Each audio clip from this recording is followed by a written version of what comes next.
Bonjour, je suis David Chouraki, le fondateur de WingMind.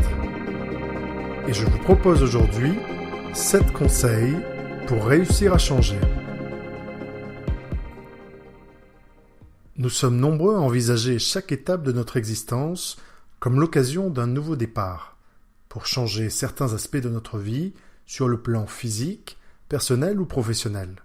Ces nouvelles résolutions, que nous prenons à la fin de l'été, en début d'année ou le jour de notre anniversaire, peuvent être par exemple de perdre du poids, d'arrêter de fumer, de faire du sport, d'apprendre une nouvelle langue ou bien d'être plus ouvert et présent aux autres. Ce que nous voulons, c'est améliorer notre vie et progresser. Malheureusement, ces engagements que nous prenons avec enthousiasme parfois sont difficiles à tenir et, dans bien des cas, nous abandonnons. Comment tenir ces engagements au-delà des bonnes résolutions ? Comment amorcer des changements durables dans notre vie ? Voici 7 conseils pour réussir à changer. Conseil numéro 1.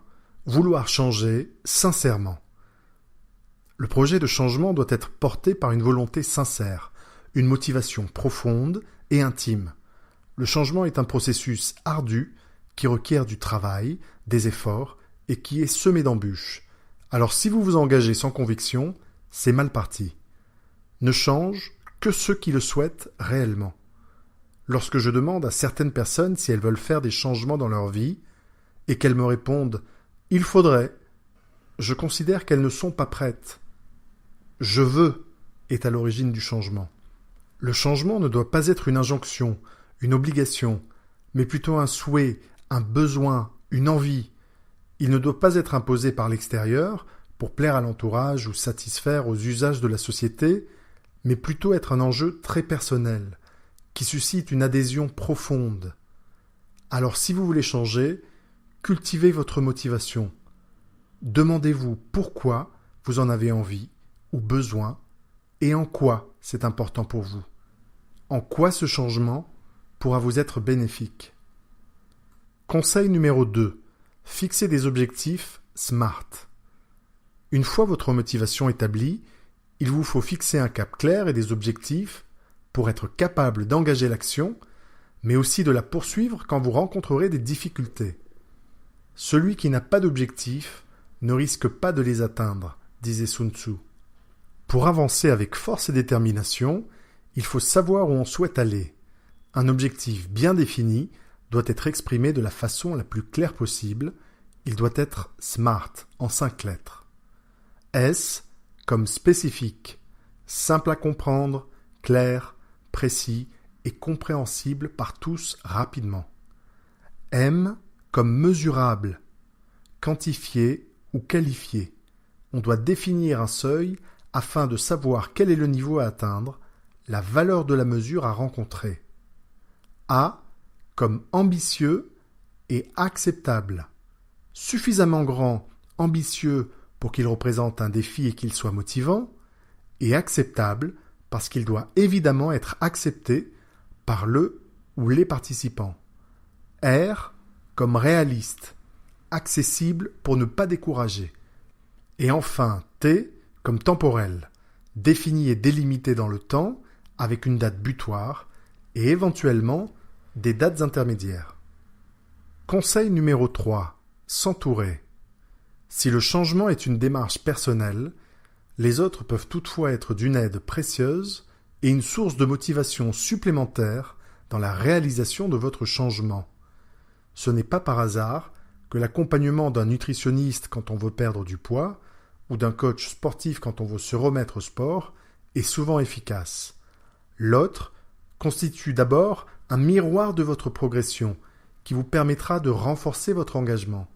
Avoir à rendre des comptes à un tiers de façon régulière vous oblige, au-delà de vous-même, à ne pas abandonner, à ne pas perdre de vue vos objectifs, à ne pas flancher.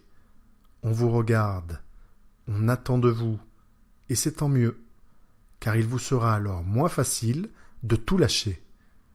D'autre part, il est plus facile d'engager un changement avec d'autres personnes plutôt que seul.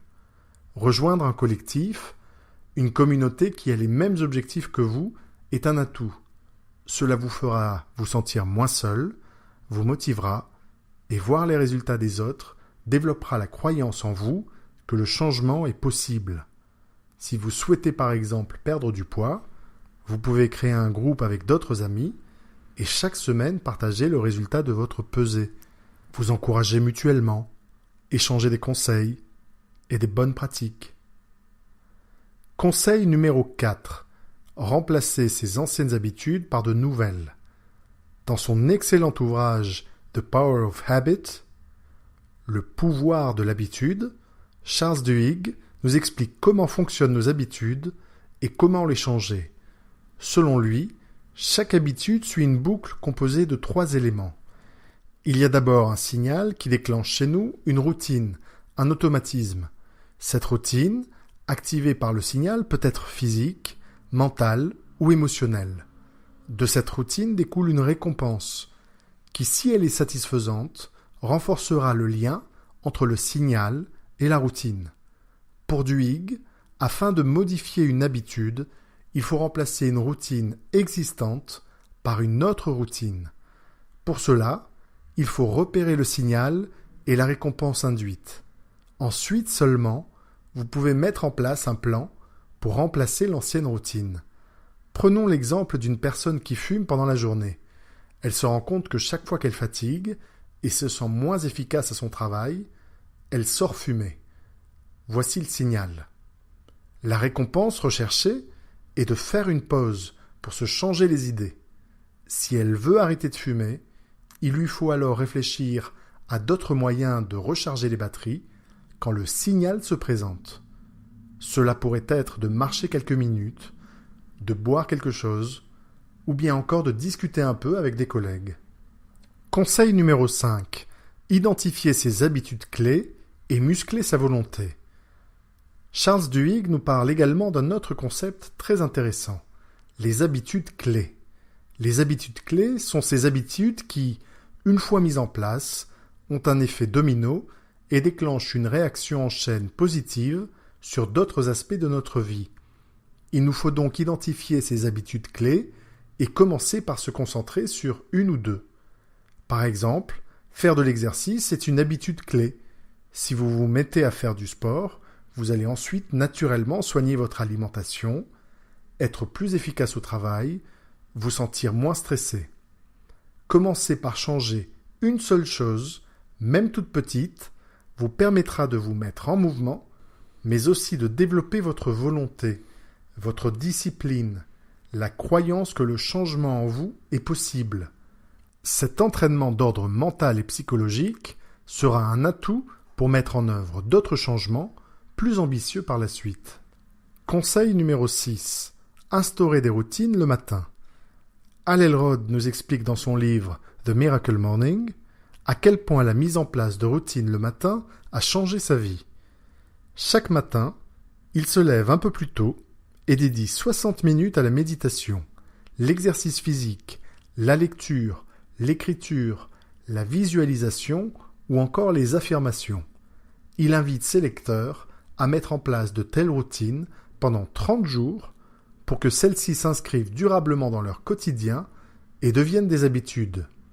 Ce qui me paraît le plus intéressant dans son approche est de se servir de routines quotidiennes pour mettre en œuvre des changements, faire avancer sa cause petit à petit, mais chaque jour, pour que les actions entreprises deviennent des automatismes. Si on souhaite par exemple faire de l'exercice, on pourra commencer par faire chaque matin 2 ou 3 minutes d'étirement et de mouvement. Puis au bout de quelques jours ou semaines, on aura l'envie d'en faire un peu plus. Viendra peut-être ensuite le désir de se mettre à courir ou nager. Vous l'aurez compris, en plus d'inscrire progressivement le changement, une routine quotidienne a l'avantage de nous engager dans un cercle vertueux. Conseil numéro 7. Se jeter à l'eau.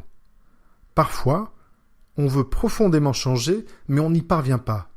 On ne trouve pas l'énergie, la force, la volonté.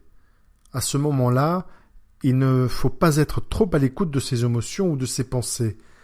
Il faut se lancer, sans trop réfléchir, se jeter à l'eau. Plus facile à dire qu'à faire, vous me direz. Peut-être, oui. Mais vous vous souviendrez plus tard de ce moment où vous vous êtes arraché à vous-même, alors qu'une partie de vous n'en avait pas envie ou ne vous en pensez pas capable, vous y êtes quand même allé. Engager le changement est toujours difficile. Sortir de sa torpeur demande parfois un gros effort et il est possible que les bienfaits ne soient pas immédiats. Si vous voulez vous remettre au sport après des années, la première séance sera peut-être horrible. Les suivantes seront peut-être désagréables, mais viendra un moment où vous prendrez du plaisir, heureux de voir le chemin accompli et fier d'avoir réussi à mettre en œuvre un changement dans votre vie.